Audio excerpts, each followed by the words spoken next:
मैं पूछना चाहता हूं, मैं इस समय एक चलन देख रहा हूं,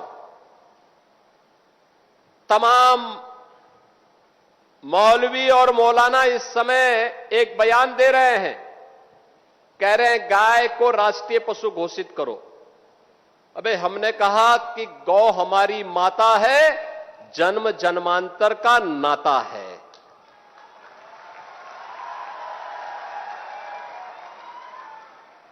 क्या मां और पुत्र के बीच में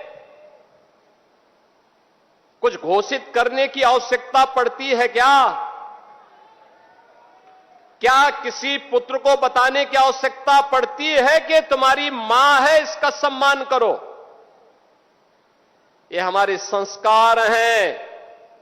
हमने अपनी मां के बारे में जो सम्मान का भाव रखते हैं वह भी, और हमने गाय को माता माना है, तो गाय तो हमारे लिए माता है, वो पशु नहीं। पशु तुम्हारी बुद्धि है जो तुम हमारी गौ माता को पशु बोलते हो।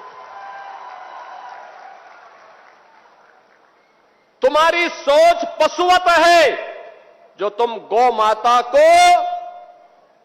पशु बोल रहे हो, और तुम्हारा ये दोगलापन है कि जो एक और गौकसी को प्रश्रय देते हो।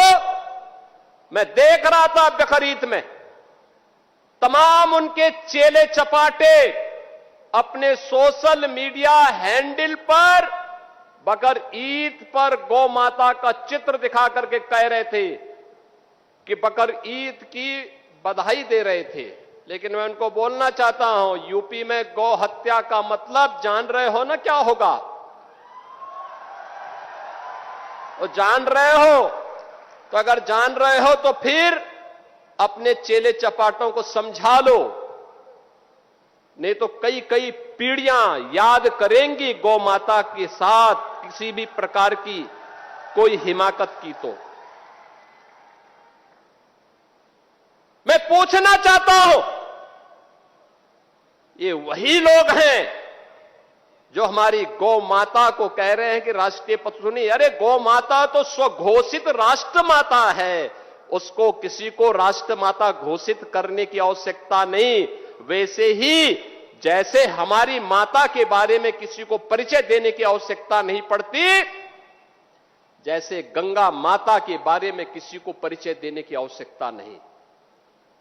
हम सब गंगा माता की आरती करते हैं, गंगा पूजा करते हैं, अपने साथ गंगा पुत्र जोड़ करके अपने को सम्मानित महसूस करते हैं।